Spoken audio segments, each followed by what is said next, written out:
Hi guys, welcome back. I'm really happy you're here. If you're new to the channel, just tap that subscribe button so you don't miss out on the good stuff.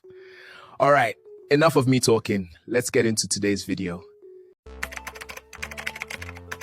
Hello, welcome guys. So today we are going to be talking about how to switch off read receipt on WhatsApp. So firstly, what we are going to do is we are going to open your WhatsApp application. So after that, these are your chats.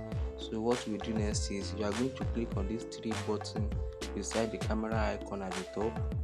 So you are going to click on setting here. These are your WhatsApp settings. So what we are going to do here, we are going to look for privacy. After you see your privacy, you are going to click on privacy. So as you can see, this is it. And you can see read receipt here.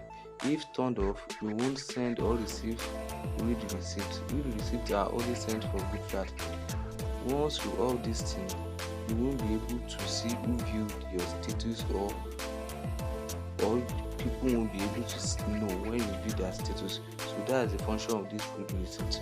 So if you want to off it, you are going to click on this button and click on off.